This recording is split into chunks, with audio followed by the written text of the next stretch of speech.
Sir सवाल ये था कि आप नबी अकरम सल्लल्लाहु अलैहि हाँ वसल्लम जी, के तो टाइम सरकार दो आलम इसका जवाब दे गए हुए हैं, तो उसके ऊपर मैं क्या बोलूँ, मैं अपनी समझ बोल सकता हूँ। तो आप कहते हैं, आपने शुरू यहाँ से सॉरी किया था, मुझे समझ आ गई आपका जवाब, चूंकि आपका सवाल के मुताबिक ही है। आप कहते हैं कि सरकार दो आलम के दौर में तो लोग उनके पास आ जाते थे, वो उन्हें समझाते थे या मसला हल होता था या सॉर्ट आउट करते थे, या सहाबा कराम ये जो भी अल्लाह वाले होते। आजकल के दौर में आपके कहने का मतलब ये है कि अब आजकल के दौर के दाता साहब या बाबा बुखारी या मौज दरिया या मियाँ मीर नहीं मिल रहे, तो सर असी कितने जाइए? कोई यहो जिहा सवाल है तुहाडा? सर अगर मेरा किसी के साथ कोई ग्रीवेंस हो गया है जी जी, तो मैं किसे कहूँगी यार ये बंदे मेरे से गलती हो गई है, मैं इसको ऑन करता हूँ, लेकिन इसको समझाओ कि यार कि गुस्सा ना करे या मेरी जान छोड़ दे या माफ कर दे, ठीक है, आप उसी बंदे को कह दें, शायद वो ना माने, यही है ना? जी सर। ठीक, पहले तो आपको देखना पड़ेगा कि आपने कैसे कहना है इस बंदे को, या किसके थ्रू कहना है, यही करेंगे ना। नबी करीम सल्लल्लाहु अलैहि वसल्लम फौत हो चुके हैं या हैं? सर पर्दा फरमा पर्दा फरमा गए, पर्दे में आप, ठीक है, पहले ज़ाहिरी याद में थे, अब बातनी में, ऐसे कर लें तो अल्लाह है सबसे करीब कहाँ है? दिल में, रब्बुल आलमीन है। यानी आपकी यहूदियों से फटा है तो भी आप उसकी शिकायत ले जा सकते हैं, ईसाइयों से है, एथिस्ट से है, तो सारों को डील कर लेगा, ठीक। तो जहां जहां रब्बुल आलमीन है, रहमतुल आलमीन भी वही होंगे,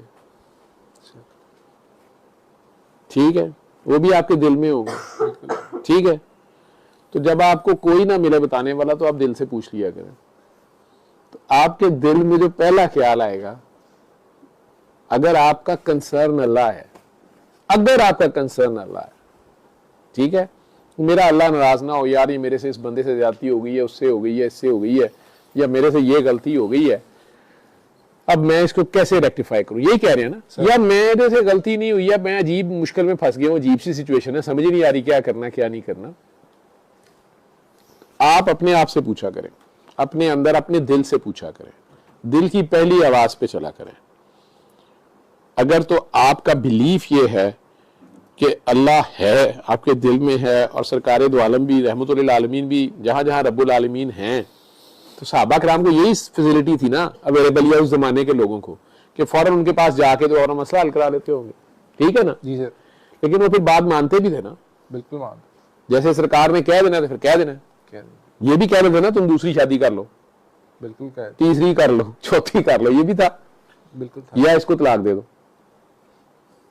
किसी के बारे में ये भी हुआ, ठीक, या नहीं भी तलाक हो गई है, एक को कहा नहीं नहीं हुई है, ठीक, फिर जंग में कह दिया इधर खाली हाथ खड़े हो जाओ, कुछ को कहा कि जंग में तुम्हारे पास तलवारें भी हैं लेकिन तुम आराम से इधर खड़े हो, माननी पड़ती थी ना उनकी बात। वो आपके दिल में है, अल्लाह आपके दिल में है, तो आपको फौरन पहली बात जो आएगी वो उधर से ही होती है, स्पीड ऑफ लाइट पे, जो वो मुझे कह रहा था ना कि बल्कि स्पीड ऑफ लाइट भी स्लो है, ठीक है, मेरे ख्याल में इस कायनात में ये कहते हैं लाइट सबसे फास्ट है, ख्याल सबसे फास्ट है, ठीक है, मेरी ये ऑब्जर्वेशन है, ख्याल फास्ट है, ठीक है, ख्याल आपको मिनट में अर्श पे ले जा सकता है, मिनट पे फर्श ले जा सकता है, पाताल पे ले जा सकता है। तो वो आपके अंदर से जो ख्याल आएगा उसको ऑनर करना शुरू करें। आप कहते हैं, हम कहते हैं हम अल्लाह को मानते हैं, हम कम ही मानते हैं, हम मैं को मानते हैं। तो आपको आहिस्ता आहिस्ता पता चलना शुरू होगा कि आप कहाँ हैं और अल्लाह कहाँ है। आप जब अपने आप को पहचान लेंगे, मैं को पहचान लेंगे कि ये मेरी मैं है और ये अल्लाह है, ठीक है, जिंदगी बड़ी आसान होती जाएगी। एपरेंटली ये उलझन खत्म हो जाएगी,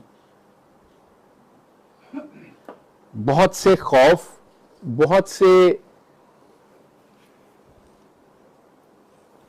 इम्पॉसिबल्स आपकी लाइफ से खत्म हो जाएंगे।